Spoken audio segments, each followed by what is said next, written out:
All right.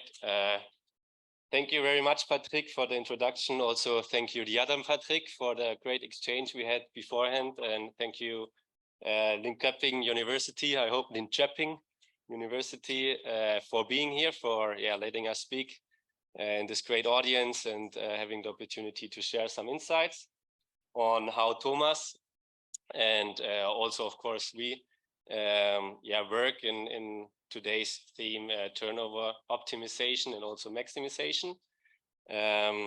First of all, I want to start with a quick video. I hope it plays fine and you'll hear it.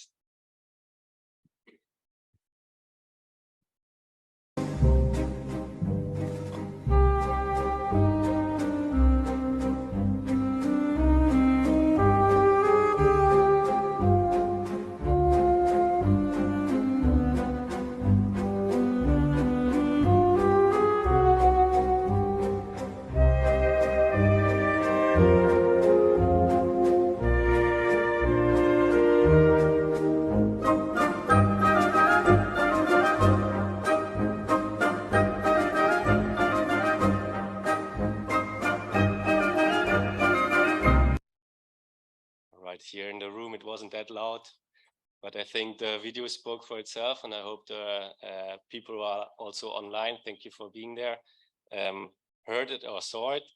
And I think it, we move to that, let's say, items more and more, and come back to the theme and the topic and the meaning of the video. But first of all, I want to introduce Thomas. Thomas, thank you for taking the way. Especially after this season in Lausanne, and also, of course, congratulations again for being selected for the German national team and doing again great after Olympics. I think it wasn't easy, and also after the start into the tournament. But I'll leave the stage to Thomas to share some insights about the World Cup, and we come back to some aspects and why we work together and how we work together later. Can everyone hear me? 1, 2, 3. I see nodding heads. That's a good sign.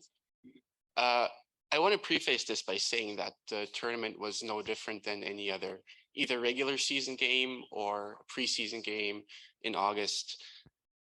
It's a game, and you're immersed into this little bubble of work where you're just crowded with work, and the key is preparation. So we had 7 games in 12 days in the group stage, plus the quarterfinals, the semifinals, and the finals. So there were a lot of short nights and long days where fly to Riga for the quarterfinals, fly back for the semifinals. And I come back to my point of saying that it's all about preparation. After the games, we had a set vision for what we wanted to look at. Bless you. We had a set vision for what we wanted to look at post-game. We had a pre-scout for every opponent in both groups. So that meant you're looking at what's going on in Riga simultaneously as it was in Tampere. We used analytics. We used Weiss Hockey and Instat throughout the tournament to help us make decisions. For example, face-offs was a big key. And as soon as the games were done, the coach said everything. So the penalty kill video was ready for the penalty kill meetings. The power plays were ready for the power play meetings, and the goalie videos as well. This was a little something I used to help me, stay in touch with reality, basically. A little pre-scout calendar I created. Just a quick overview of when each team was playing and when I needed to get something ready. Because with the volume of work and volume of games, it was difficult to just have it all in your head. So if anyone would like to use this for their own teams, feel free. I felt it helped me a lot. Just quickly about the day in the life. On a practice day, we'd meet for breakfast at 6, then we'd go into our meeting room. We'd look at the video, we'd talk about what was going on through the day. Since there were 8 teams in Tampere, we didn't really have set ice times every day. So depending on when we would have ice times to go for a skate, sometimes it would be an optional, sometimes it would be a team skate. And then based on that, we do the team meetings. And you go back to the hotel for lunch. Sometimes you grab a pizza at the rink, and then you do the pre-scouts. And then once you come back from the rink, you just catch up on work and continue working for the next day. Game days were similar. We'd meet for breakfast 6, meetings, video from 8 o'clock, team meetings. Then if you'd have the late game at 8 or 4, you'd go to the rink earlier just to do the pre-scouts for the next teams. Then it was time for the game, and as soon as you got back to the hotel, you kept working already for the next game. For the pre-scouts, we did the last 3 games of the opponents. What we looked at, sometimes there were scenarios where the teams played, I'm going to call it a lesser opponent, where you'd look at a better game. We'd start with 80 to 100 clips. We'd cut her down to 20 to 25. It would take us about 2.5 hours just to get through everything. We put a lot of emphasis on drawings. We call it bells and whistles. So we'd have circles, we'd have lines just to visualize everything for the players, because we felt it was a lot easier for them to learn and remember. Analytics, we did through our own data collection, as well as third party. So Instat, Wise Hockey, whatever that was available. The goalies had their own pre-scouts too. That was in the locker room on a sheet of paper. And we had the face-off club, just what we showed our centermen, what the tendencies would be of the opposing team centermen, as well as a review of our own. After the game, as I said, we had the set vision of what we wanted to look at. We looked through the video, we looked through the analytics, and a big thing for us to primarily reinforce the positive aspects of the game. Just because it's such a short time frame between games, you'd want to show the positives rather than negatives, because to give the players some confidence too, especially after going off to an 0-3 start. A big thing for us as well was to remind and not to teach, because they're all professionals. They've all been selected to go represent their country at the World Championships for a reason. So you remind them of how to play their game, what makes them good, what makes them strong.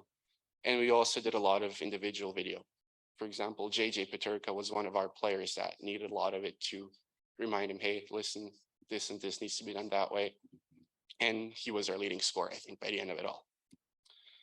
Just to give you a quick couple images, in the office, we had a direct feed to the pre-scout. We also had it in the arena. That was a great setup too by the organization. Meetings, we were in this meeting room. I can't tell you how many hours. Those days were long. Game time, we had the Hawkeye system, which was really cool for video reviews. Thankfully, we didn't have to challenge anything. It took some stress off of me. And yeah, that was about it. So if anyone's got any questions as to the tournament, as to how to prepare, how to set everything up, as I said, the main message is just preparation is key. You know, it's like any other game, it's just a lot more preparation involved. I see no hand. Oh, there's one hand. Go ahead. Hi. When you said you had the Hawkeye system, are you talking about the company that does like the tennis stuff and that just signed a contract with the NHL? I think so, yeah. It was called Hawkeye, and we used it for video reviews. I think by the end of it, we had 32 different camera angles available to our disposition. We only really used 4. We used the overheads for the goals, and we used the side blue line cameras and the overhead cameras for the blue line. Cool, thanks. Thank you. I see no further hands, no questions. That means I must have explained everything tremendously. How many were you on the team staff for video and analytics for the tournaments? I'm sorry, could you please repeat? How many people were you on the staff for the video and analytics for Germany? For video, it was just me. Video was just me. So we had 1 head coach, 2 assistant coaches, 1 goalie coach, and myself. That was our staff in terms of coaching hockey ops.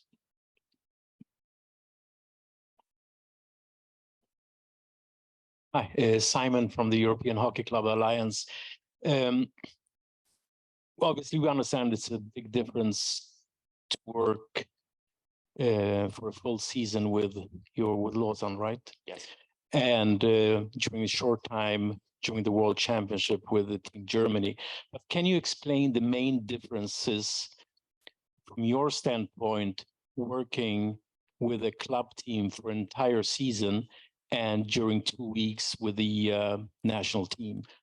What are the major differences and the major challenges?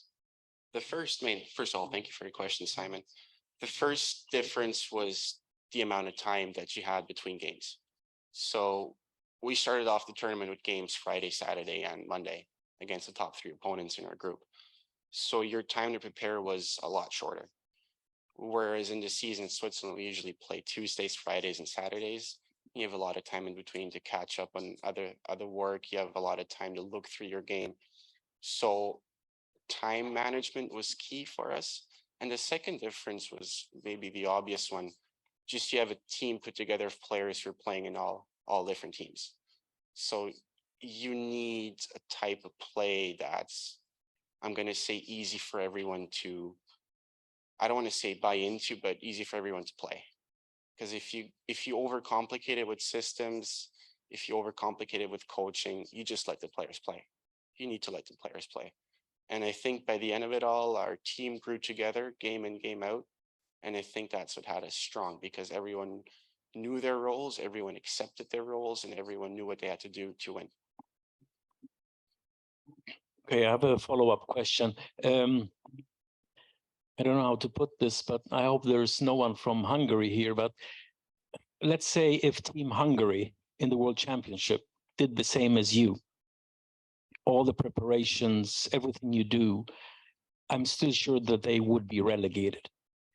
So it doesn't matter what a team of that quality does. This maybe helps to a certain extent, but not so much. But when it comes to Team Germany and your preparation and everything you do, what kind of a competitive edge does this give you when you meet Sweden, Canada, US, and so on? We treated it the way that we treated every opponent the same, because it was an important tournament for everyone and everyone wanted to win.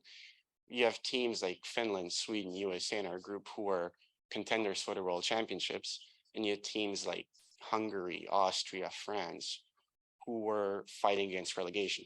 So everyone had something to play for. And especially with teams like Hungary, I don't know if you've heard it on the broadcast or seen it live, their fan support was immense. So they had a lot of passion that they showed on the ice. The quality can be discussed of their play, obviously, but we treated every game the same.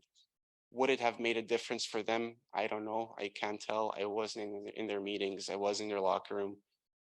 But at the end of the day, you have to treat every opponent, every game the same, because it's every game you want to win. You know, you want to move on. You want to represent your country well, and you don't take these things lightly. And if you just step off the gas for a little bit, you'll fall behind. And especially in 2 weeks of 7 and more games, you don't really want to fall behind. Yeah. Thank you. Tack så mycket. No, Mark, Thomas stays here. I think we're here the whole 3 days. So yeah, we can exchange a lot with each other. But I wanted to show how we first met. And maybe it comes back to the turtle versus rabbit race. So we said, hey, let's first sit together and think about the process. So we had a lunch in Lausanne, actually just five months ago in February. And that's where we first met. And then we exchanged basically about an approach. And we said, okay, what do you do in each section? What is your challenge? And I think a general challenge for everyone here in the room and in sports is, okay, do I want to go more into the inside way, or do I want to go more into the efficiency way? And yeah, I want to ask yourself as well to challenge it and to challenge yourself in each section. So in the live analysis, in the pre-scout, in everything, how efficient are you, and which items bring you from red to yellow to green? And as Thomas said, you have different challenges being in a national team or in a club, but it's always about time. Nobody has time. It's about a setup from a staff. It's about a collaborative approach, like who does what and what is the responsibility as well, and how do I deliver it to, at the end, the players who are the decision makers then on the field, who are like not war language, but who are like the soldiers on the field, and you cannot do anything from the outside when they're on the rink. So it's about optimization, it's about efficiency there and optimization of the workflows. And part of my role being a solutions consultant at Hudl is to do these assessments with clubs, with federations. So first of all, we really look on the current state. I use Miro for that, which is a great tool for that. So we map out everything, and then we see, okay, from there, which items, and it doesn't need to do with Hudl items. It can be third-party data, it can be wearables, it can be set up in the locker room, which brings you more insight or more efficiency, or both, the best way. And then we tried to do the next steps here. And I think Thomas and me are more or less in the step 2, 3, and 4, like a mix of that. And for me, it's always, I want to just share this funnel approach if you want to create more insight. And we have data companies here today and to the next days, and you have access to so many data. So it's about creating thick data, and it's about the expertise of the users and also of the players to integrate them to create this thick data, because with big data and you manipulate it, you cannot do anything. So important is to know what to manipulate and how to manipulate it and with which tools. And then I think it's adding the subjective data. I think we exchanged before, okay, why don't I just use a third-party data platform? Because it doesn't fit my game plan totally, or it doesn't fit the individual development plan of the player I'm looking for. So I need this subjective expertise from the experts at the end to create this. And of course, I need video, because video is, like I say, the kind of truth there to bring it to the players. The player understand that you said you animated a lot. There's, sorry to talk about football, but there's a study in football from the Premier League where players recognize the theme of the what you want to present or forward to the players. If it's animated or illustrated, they recognize it 20% more. So think about that when you do some just small animations of the clips, and I'm happy to share the study. And then, of course, deliver it for the stakeholders. So think about when you create data, utilize data as a team and as a club and as a federation maybe, or a league, to create it, deliver it for the people who are use it, so the end users, be the assistant coach, head coach, BI team, which is growing, I think, in hockey as well, and also like special coaches, forward coaches, defensive coaches, and at the end they need to work together, because they need to work together for success, be it at the World Cup or be it in the league. And I think the most important thing now is to deliver it tailored and just in a dashboard type of, because yeah, if you look on I don't know who used to utilize SportsCode, no much, if you look on the timeline, give this to the players, they think, oh fuck, what's going on? Sorry for the language. And if you tailor it, if you have a nice looking dashboard, maybe they understand it right away, and you need to limit it. That's why I say the funnel approach, and you need to limit it and tailor it for the people. So not there yet. What did we do? And maybe Thomas, you come here again. I think it's at the end about 3 items or 3 topics, let's say, and we start with access, manage, and analyze data. We saw this picture. It was in the newspaper, in the Austrian newspaper, no? Yeah. And this actually like SportsCode orientated. So we said you need to, next to having the camera feed, next to having the feeds, next to having third-party data, as I said before, you need to add the subjective data. And maybe, Thomas, you can explain more why and what you created there, more or less. Because I can also say at the beginning it was different, like a few years ago, and also in February, and you developed it somehow. I don't know, some other people in the room who are great coders and creators, maybe share some insights as well. My main idea was to find the perfect balance between system clips and data clips. So system clips that would be available right away for the coaching staff to look at, so that they wouldn't have to go through any in-depth, time-consuming searches through the timeline. And the second point would be to find data that I could then filter out and use further for my own analysis that I can then present to the coaching staff at a later point. And I think with that, it's obviously your code window or your tagging panel or whatever you want to call it. It's always a work in progress, because you always feel like there's something you can improve. There's always something that you feel like you can add or take away. And with this, I felt like for the time being, I found a good balance between systems and data. Thank you. So here we see SportsCode. This is like a timeline which I just shared, which is not maybe used by a player and also not by let's say, head coach. So we need to tailor it. We need to create the data. We need to maybe use external data, but this is like a live process now. And this is what Thomas can create now. what we will do, and this is more sharing, maybe Igor and me will name this later on, we will add a tool which is already existing in football, where we manipulate or can integrate event data, tracking data, GPS data, and also video, and we can stream video. So we can even more optimize it. And we have we spoke about raw data before. I think there are more and more expertise who can utilize raw data.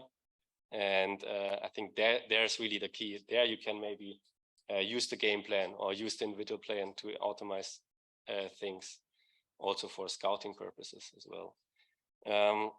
I mentioned visualization.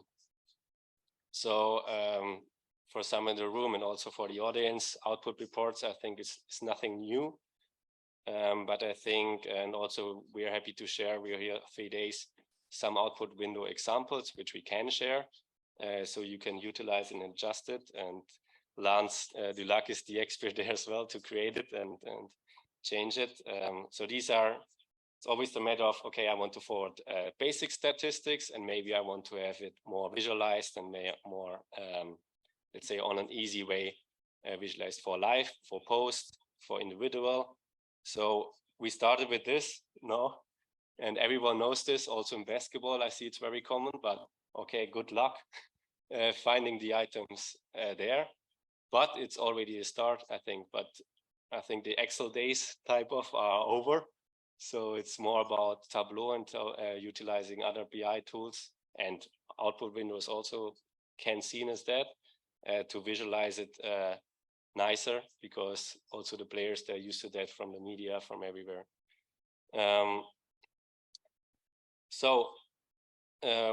I mentioned before to animate the stuff and the importance of that. So I think next steps is they are also together with the clubs to enforce that. The meaning or the why is clear. And for live purposes, I'm not sure if everyone in the room is aware, next to sharing sports code and the tailored video to the bench via replay, it's also possible to share it as a remote session to anywhere in the world. So if Thomas or the German national team now saying, we want to enhance the setup, no, you said it, I think, from one video coach to more, you could utilize maybe a team here in Sweden to help some additional work live or post-match. But this is doable with really easy steps. And of course, it's the delivery for in the third process, and maybe you can share how you do it there and where you also see the next steps there. I think less is more. As everyone here in this room knows, hockey players have a very short attention span. So you want to use your time as well as possible to bring in or bring them all the information they need. You can't overload them.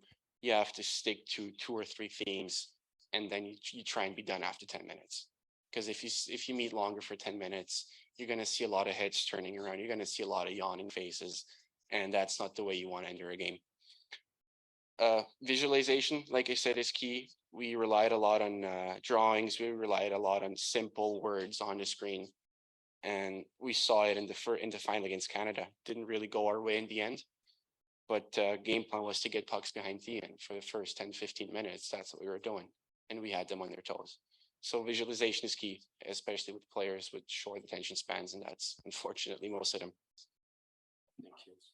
I remember I also worked with the Red Bull teams in Germany and Austria. And when I came in, because in the NHL, no, they're utilizing replay. They're really used to use that. And the player came from the NHL to Munich.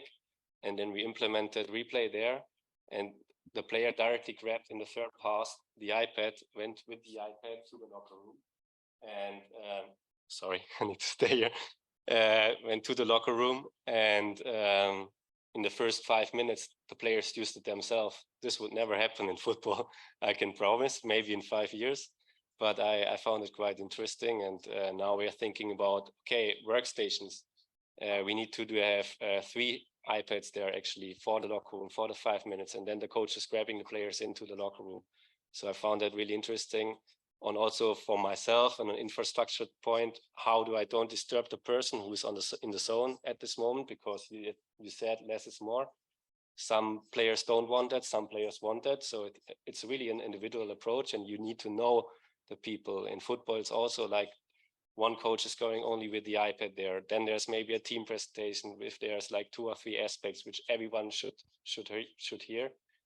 But I assume in the final it's more about motivational, and it's not less is more. As you said, the pressure is too high, and that's key. Yeah, yeah, I agree.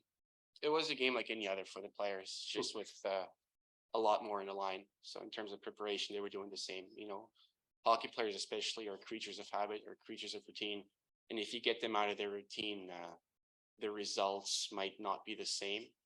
So you want to disturb them as little as possible, but you also want to give them the information you think they might need, but you don't want to force it on them. So if you put an iPad in a locker room, if you put 2 iPads in a locker room, if they want to go look at it, if they feel like they need it, they will. You can't force anything on them. Cool. And also they need to have quick access. So what we can do is share an output report also to the iPad. So the players only utilize the dashboard and don't disturb and need to search for clips. So they can directly utilize that. And I have a question, or we had a question and discussion beforehand for the room. Who thinks iPads on the bench is a must or should be there for the coaches? And who thinks for the players, and who thinks it's not at all? Maybe first for the coaches, if you raise the hand, that it's a benefit. All right, nice. Thank you, Igor, as well from Hudl. Who thinks for the players they should have access? All right, interesting. And who thinks not at all? Let's don't disturb them during the game. Let's use the third pauses. Not many hands. So looks like in Switzerland. Ein paar Yeses haben sich herausgehalten. But thank you, and happy to discuss everything, like I said, also afterwards. And yeah, what do you think? What is your opinion there? And maybe you share some insights. I know from Lausanne, the first maybe. We've had players that actively ask for iPads on the bench, and they take them to the locker room in intermission, and they look at their shifts. But then you can't really control what they're looking at. So are they looking at the right things? Are they looking at the wrong things? There's always players that just want to see their chance. They want to see why did that not go in. But then there's also players, and that's I feel like the most common theme, the power play units. The power play units are the ones who most commonly ask for the iPad, who look at it together, they call the guy over like, hey, come down a little more, create the offset, all things like that. It can be a distraction, but it can also be hugely beneficial.